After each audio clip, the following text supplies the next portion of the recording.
oknum yang mengaku sebagai intel mendatangi fakultas, kemudian memintai biodata kepada pihak akademik. Namun dari fakultas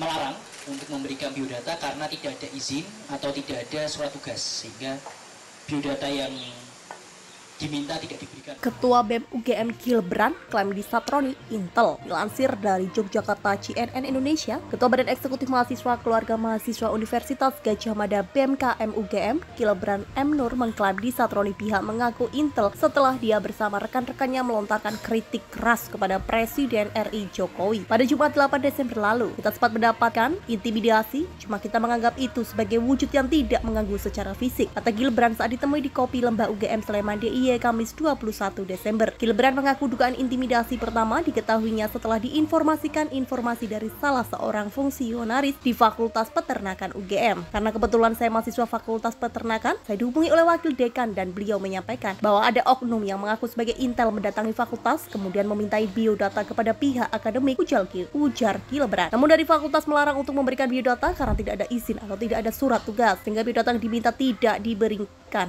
sambungnya kembali. Gilbran tak merinci waktu dugaan intimidasi itu berlangsung. Hanya saja, semua terjadi setelah ia dan BMKM UGM menggelar acara diskusi bertajuk Rezim Monarki Sang Alumni Amblesnya Demokrasi, Ambruknya Konstitusi, dan Kokohnya Politik Dinasti pada 8 Desember lalu. Diskusi yang diselenggarakan sebagai wujud kritik terhadap kualitas demokrasi hingga politik dinasti di era Jokowi itu menghadirkan sejumlah narasumber seperti duo aktivis HAM, Haris Azhar dan Fathia Maulidianti, serta pakar hukum tata negara Zainal Arifin Mokhtar. Acara diskusi yang digelar di kawasan bundaran UGM itu diwarnai aksi penobatan Jokowi sebagai alumnus UGM paling memalukan.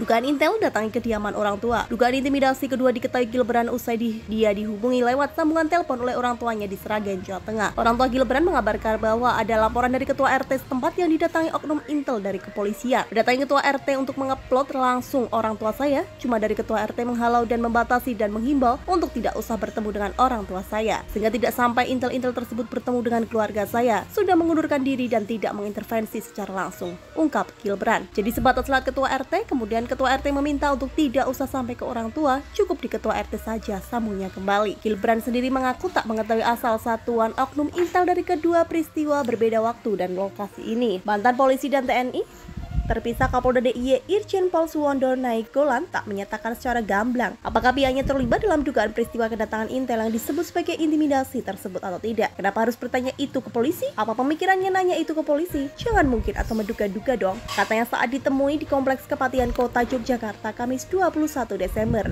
Secara prinsip, Suwondo menegaskan pihaknya meminta kepada seluruh masyarakat tanpa terkecuali untuk melaporkan kejadian-kejadian yang dirasa meresahkan langsung ke kepolisian. Setiap masyarakat kalau memang mendapatkan ancaman, baik pihak kampus silahkan melapor. Ancamannya seperti apa? Biar kita tahu secara detail. Monggo, kita tunggu laporan ke polisi, ucapnya kembali. Suwondo pun mengklaim pihaknya sejak jauh-jauh hari sudah pernah bertatap muka dengan para mahasiswa untuk menyampaikan informasi ini. Pokoknya ada intimidasi, laporkan. Nanti kita punya bahan dasar penyelidikan siapapun itu, kita proses, pungkasnya. Sementara itu, Kapenrem 072 Garing Pamungkas Kapten Akhirnya Siwoswoto mengklaim tidak pernah ada instruksi pengerahan intel dari pihak Korem yang berada di bawah Kodam Diponegoro itu atas dugaan peristiwa yang dialami Gilbran. Tidak ada, sejauh yang saya ketahui tidak ada informasi atau perintah untuk melaksanakan seperti itu. Jadi saya juga dengan Pasi Intel nggak ada yang melaksanakan kegiatan seperti itu, kata Siswoto saat dihubungi Kamis. Hoaks menjatuhkan nama. Selain itu, Gilbran juga mengungkap serangkaian serangan isu-isu liar cenderung ke arah hoaks alias kabar bohong lewat media sosial untuk menjatuhkan namanya. Isu liar pertama menyebut Gilbran sebagai anak calon legislatif caleg partai tertentu. Aksinya dalam diskusi mengkritik Jokowi pun dituduh ditunggangi berbagai entitas politik. Gilbran membantah dua isu tersebut dan menyebutnya sebagai kabar hoaks. Dia menyebut kedua orang tuanya berprofesi sebagai guru berstatus PNS di Sragen. Gilbran turut memastikan aksi BMKM UGM terafiliasi dengan kepentingan politik manapun. Selain itu, Gilbran juga membantah isu yang menyebut dirinya memiliki indeks prestasi kumulatif 2,2 dan sudah dikeluarkan drop out atau DO dari kampusnya. Dia membuktikan ketidakbenaran informasi tersebut dengan menunjukkan akun informasi terintegrasi atau Sismater UGM miliknya. Saya masih punya akun Sismater yang merupakan akun resmi dari kampus, sehingga kalau ada isu bahwa saya di drop out, ini ada buktinya. Saya masih tercantum mahasiswa UGM dan IPK saya 3,68.